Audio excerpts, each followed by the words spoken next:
Hello, everybody, and welcome to another Social Blooper interview where we are highlighting people in the community who you may or may not know or may know in a different context.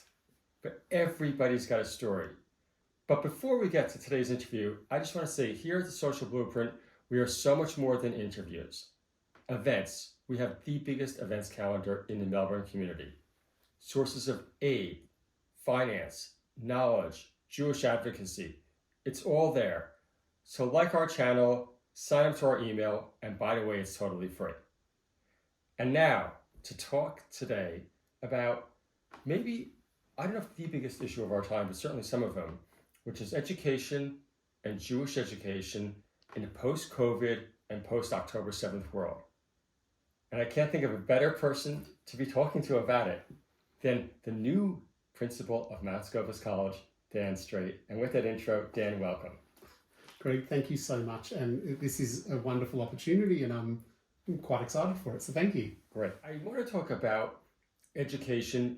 You know, we are facing two of the probably biggest events for kids and Jewish kids globally, which is post-COVID, post-October 7th here. Big challenges and a new role for you. Do you just have some this is not a time to get into a huge discussion about it, but just some high-level thoughts about each one of those? No, absolutely. Look, there's no question the post-COVID world is different to the world beforehand, and everyone has experienced that. Every industry sees that.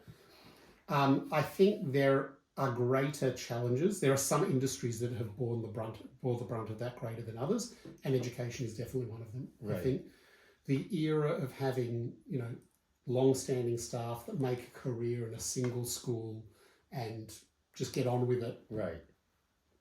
That's no longer happening. And I think hanging on to quality staff, quality teachers, dealing with post-COVID burnout. Everyone's talking about burnout all of a sudden. No one's tired, everyone's burnt out. And I think that the challenging part of that is, how do you operate a school when you can't have that institutional memory? You can't have those teachers who are great teachers then become, move into middle management and then train up other teachers on how to do what they were doing. That's healthy for a school. That's normal for a school. And I think the Jewish schools especially have always relied on that system where certainly the Jewish schools I've seen, we rely on having expert staff that have been there a long time. Right. 10 years plus. Yeah. And I don't say it's not necessarily a good thing, but our tolerance for someone who's learning on the job or getting used to things, high achieving schools, that's harder. It's harder being a new staff member in these environments. Right. And it's something that I think all Jewish schools have needed to recalibrate and readjust expectation and accept the fact that, maybe in the past your policy may have been, we don't really accept graduate teachers at this school because we're sort of, high achieving. And that's now changing because of the nature of the employment market, that people are saying, no, this teaching thing's really hard. I don't want to do this anymore. There is just globally, do you find a shortage of great academic teachers right now? I think it's always been an issue. I've never been in education at a time where we've said, we're just having these brilliant teachers everywhere, and it doesn't matter what we put out there. But I do think that now it is tougher than it was before, even though I don't think it was ever so fantastic. Right. What's been interesting, though, is there's been another side element to this, which is many other industries have had people who've said, I've had enough of this. Yeah. And we've now seen people who have built careers in other areas now come into teaching as mature students. They're fantastic. They are hen's teeth. They are the people you want in the classroom. If you can get someone who studied law or studied commerce or worked in marketing out in the real world and then comes along into teaching later on and says, I've got something to offer here. Oh, I love those interviews. Those interviews are just, because you're dealing with someone who has a wealth of knowledge and experience and understanding, saying, I now want to share this with students. And interesting. Oh, brilliant. And also, is it the fact that those people at that point, say somebody's in their mid-30s or early 30s, they want to be there for sure? Absolutely. It's not that they just fell into this profession. They have looked at other professions, they've experienced other professions and said, no, this is something I want to commit myself to. Having someone with that level of motivation is incredible. Right. Then I want to ask you, mental health, we're all pretty aware, so many people watching are parents themselves. It's a mental health crisis out there with students, if you will, especially post-COVID. And at the same time, there is also a 20-year trend of what I would call helicopter parenting, coddling, and really just potentially raising snowflakes out there, if you will. And recently, my wife and I, we've been listening to a number of podcasts and watching shows where, is it a tipping point? The kids are not all right. If we're so smart and so knowledgeable and there's so many resources out there, why are kids absolutely miserable? And I'm going to connect it also to the Israel-Hamas war. But is there an extreme right now and a tipping point of, if you would call it wokeism, or just a recognition that it's not working? I think there's a number of things there that are playing together. I think we've got to be careful because certainly before the advent of sort of this woke culture, right, we were already seeing call it a deferral by parents wanting someone else to do the difficult parenting bits, and expecting the school to take on more and more and more of that parenting role. That's been going on for a very long time. Right. What's happened though is in sort of each subsequent generation of students, that expectation has just grown and grown and grown. And I feel as though across society now we're a very individualistic society, and with that comes tremendous benefits. Yes. But I also think we're in an era now where the individual has taken over from everything else. So that sense of I've got responsibility for my friends, my class, others, right, my school, my society, I need to stand up and provide for others. right. That's slowly diminished. And what's replaced it is a fixation on, well, what's in it for me? Where am I? Where's my place here? What's my place? And interesting. You couple that with, social media, which absolutely puts a microscope on the me. Yes. We are inadvertently raising children to fixate, I think, in many ways on themselves, which has some very dangerous side effects. I think there are some beautiful things that come out of it. Of course. For years we were talking about, self-esteem and focusing on oneself, sure, and making sure, and how many times have you said to someone, have you taken time for yourself? Right. Are you looking after yourself? That's really valuable. Right. Don't get me wrong. But I think we've now taken that to such an nth degree, and everyone's so frightened of creating some boundaries and saying, enough's enough, and we need to respond in a way that helps children understand that if it's always only about me, no one can be happy all of the time. And if I've got no other responsibilities about looking after my own mental health and where I'm at, you're setting yourself up for failure. Yeah. No, that's a great point. And I think that everyone says, and there's a lot of stuff out there about having a purpose. Very few, what I can gather, happy people with a purpose, or their purpose is completely focused on themselves. Yeah. So, and also, as far as this extremism and a moment in time, I think the reaction, as bad as October 7th is, I think so many people feel like that the world's reaction is even worse. Before there was any confrontation on October 8th, on October 9th, those dates there, events in Sydney, in Harvard, I think 25 student organizations of quote-unquote intelligent people say that they fully support Hamas. Seems kind of crazy. Do you have any thoughts about that too? Absolutely.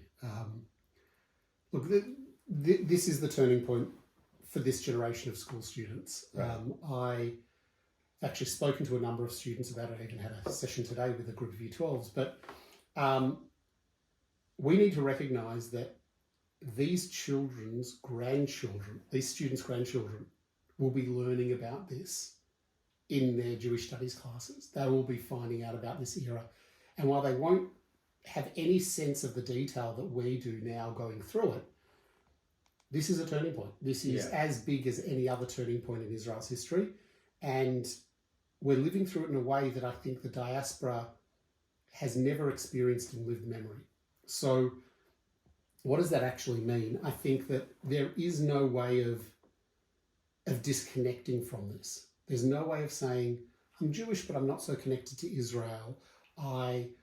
I'm connected to Israel, but I don't have any, Right. immediate family that have been impacted, so it doesn't really impact me. Right. And even other big moments like, the Second Intifada and other things that there are people who've lived through, our generation has lived through. This is something different, and it's impacting every single one of our lives. It's impacting where you can, when you're parking in a city to go somewhere, do I want to go there? Do I want to go past this? Absolutely. Do I want to put myself out there? I've got friends who are non-religious but are wearing a kippah now every day because they're saying, no, I'm wearing this kippah out of protest, not out of any sense of belief.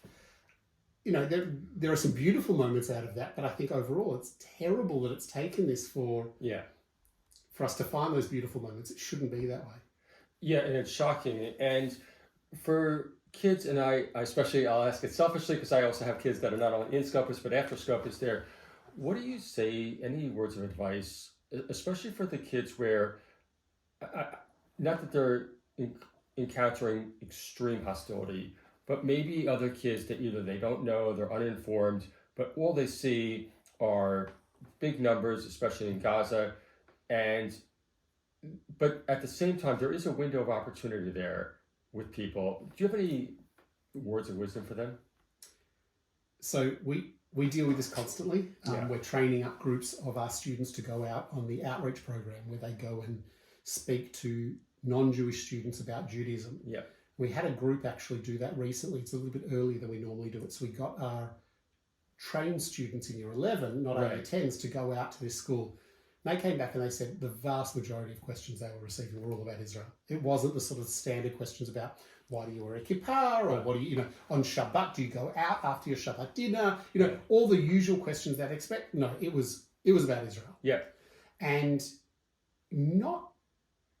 I don't think these students were trying to be negative in any way, but the types of questions they were asking were things that were confronting for us students to hear. They want to understand what it feels like to be an Australian here and whether you support the killing of children in Gaza. And I don't think that question was even asked as a got you and to be anti-Semitic. I think it was genuinely asked because that's the media these non-Jewish students have been exposed to. That's the TikTok. Correct. That's coming up. And I think we've spent so long training this generation to not have an attention span over 90 seconds. And I think where we have always failed, it's always been the weak side of, call it hasbara, or the way we respond to things, but just explaining why we are and who we are. We make the mistake, like I am now, of giving a long answer that goes into detail and finds the minutiae. The answers that we need to be providing are actually what we believe in our core, which is Hamas is a terrorist organization that terrorizes the Palestinians as much as they terrorize the Israelis. Extremism in any form is awful and needs to be eradicated. It cannot be something that exists in democratic society. Right. No democratic society would put up with it. Israel can't either. It is Hamas intentionally put Palestinians in harm's way in the hope that they will be killed to win a media war. That's not a government. That's a terrorist. That's a terrorist taking hostages. Yeah. And yes, there are Israeli hostages that are being held. There's also hundreds of thousands of Palestinian hostages being held by Hamas. This is not a Palestinian versus Israeli issue. Yes. This is an Israel versus Islamic extremism in its worst form, which is Hamas. End of story. I think that's fantastic, and I think it's also about being unapologetic about who we are. Absolutely. Lesson out there, if you don't respect yourself, nobody will respect you. Absolutely. We are pro-democracy. We are pro-individual rights. We are pro-believing whatever you want. Israel has created this incredible oasis, this place of tolerance and acceptance. Right. Now, does it get tested? Absolutely, like any democracy should. You're always testing the boundaries of that, and there are fights between different groups. That's normal. You wouldn't want a democracy where everyone thinks the same thing. That's not a democracy. You're talking about an institution who are a death cult in Hamas. And we are trying to find these moral equivalences, and we're trying to attach the Palestinian experience or the Hamas experience to what we in the West are experiencing with disenfranchisement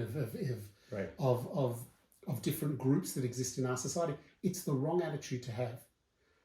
Yet it is such an easy and convenient place for young people to fall into. Yes. And that's why when we had these protests in the city of these students taking a day off school and going along, and you watch these videos and you see these happy-go-lucky students suddenly being confronted by a group of people yelling out Allah Akbar with vengeance and anger in their voice in the middle of the street in Melbourne. And you see these students recoiling going, what have we just joined? Who are we attaching ourselves to? Right. Unfortunately, I don't think that message has come out yet. Where I do take comfort from is the fact that our phones, our social media have a way of convincing us that the whole world thinks the 90 seconds we just watched is what everyone believes. I actually think the vast majority of Australians are good people. Right. The vast majority of Australians are not idiots. They can see that there's nuance. Right. My hope is that we get to a point where, as things die down, as things transition, people get a wider context and understand. I think we as Jews and as Zionists and as people connected with Israel, we have a responsibility to bring around that understanding earlier. But it's hard. It's very, very hard. Right. And I'm curious because you must surely in your role interact with non-Jewish schools as well, I'd assume. Are you trying to convey those same messages with the other school principals, if you will? Absolutely. It comes up all the time. So we're involved in the Building Bridges Interfaith dialogue. And there was a conversation earlier this year about, how are we going to have interfaith dialogue in this current environment? Right. And the organisation actually asked us to either send the principals or send representatives out to go and discuss this. And, we internally, as a school, we sat down and said, right, well, if we're going to have these conversations, do we have red lines, Right. Would we participate in interfaith that did this or did that? And where would we draw the line? And if they do a prayer for the victims of the current conflict, at what point would we go, ooh, that we're not comfortable with being in the prayer? And I actually said, I think we can't go, it's like Israeli-Palestinian negotiations of the 90s and the 2000s. You can't go in with preconditions. You've got to say, hang on, no, we see value in talking with others. We think this is important. Let's go in with an open mind and let's deal with it then. Unfortunately, we went in with an open mind.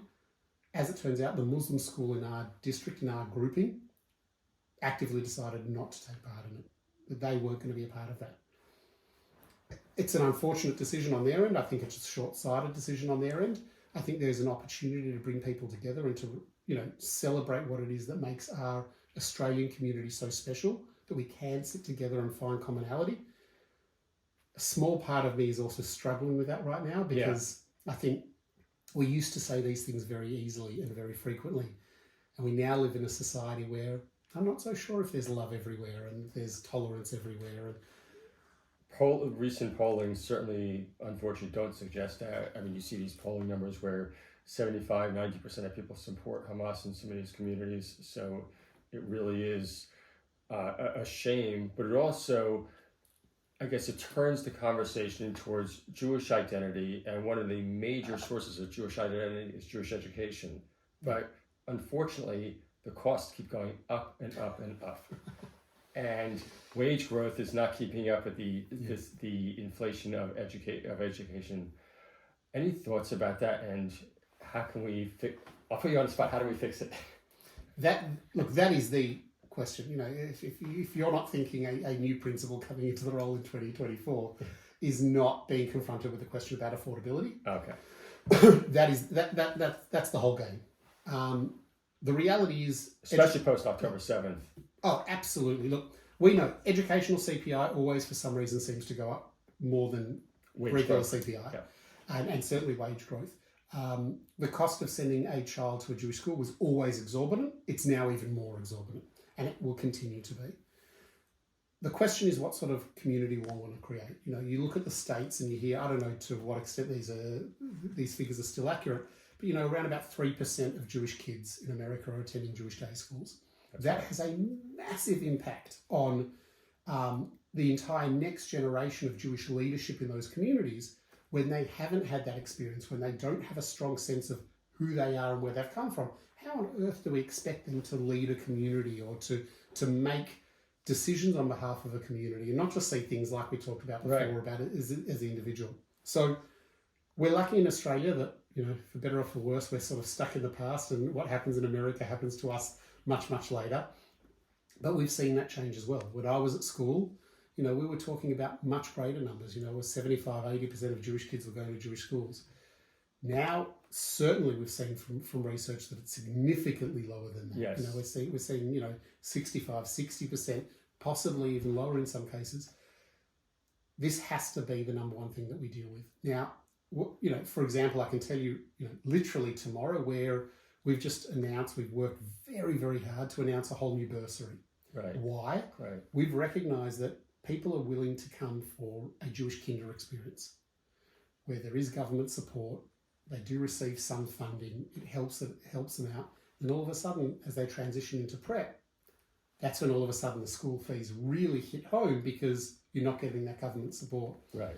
So we've basically said our parameters around supporting families that might need a bit of extra help, that yardstick needs to change. And I think there's a perception in the community that, if you've got two working professionals as parents, how on earth could they be eligible for some sort of support? And we're saying, well, no, absolutely. Absolutely can. Think, do the math. Yes, circumstances have changed. What is a reasonable wage when you put school fees on, which for a lot of families, those school fees are going to be greater than their mortgage repayments. This is the greatest single item on their budget.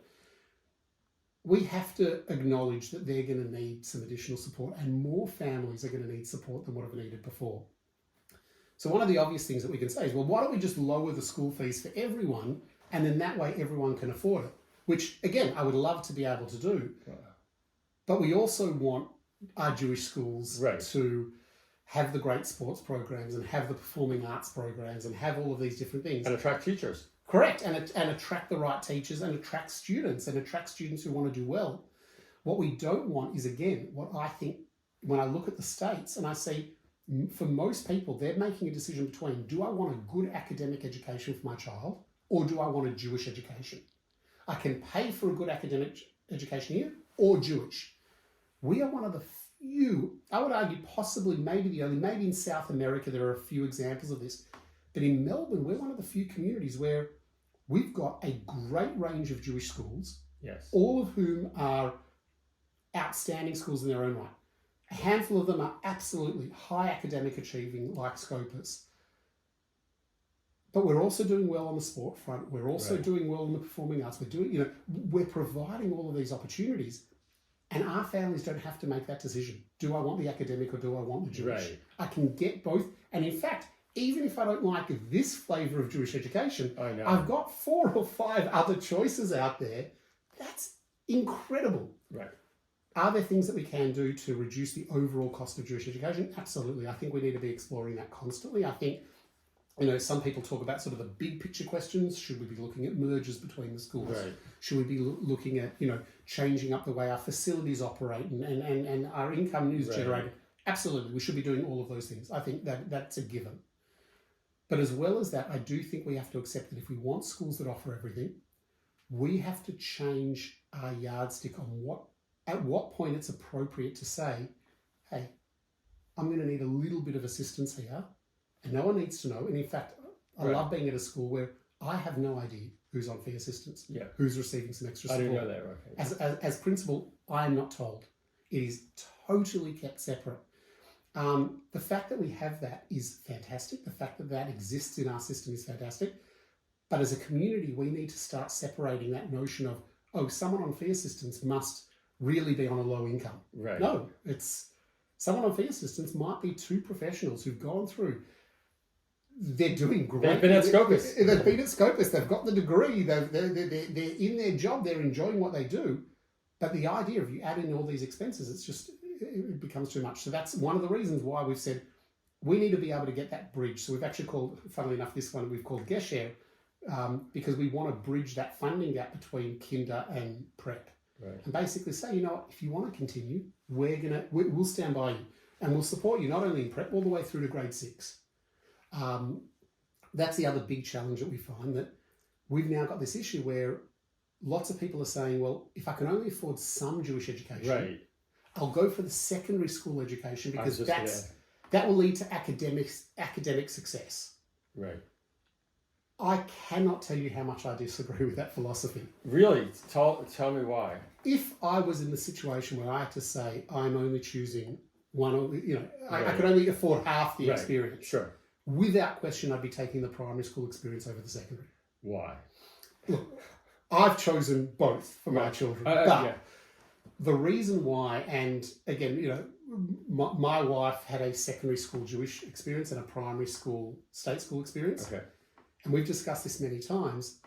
And we've actually said, when you think of Jewish education, knowing what it means to be Jewish, having the technical skills to do Jewish things, Right. to walk into say the Shema, walk into a shul and not feel like you have no idea what's going on, that you can pick up a Siddur and navigate it and know what's going on. All of that is primary school education. Yes, do we teach that at secondary? Absolutely. Does it stick in the way that it does in primary? No. No. Primary education, that's where you're learning the songs. That's where you're building a neshama. You're building your sense of spirit and who you are. And I think too many people are looking at the overall package and saying, oh, we've got great state schools in our zone. I want my child to have the academic uplift of going to a Jewish school. I'll send them in secondary. My argument, first and foremost, would be send them for both.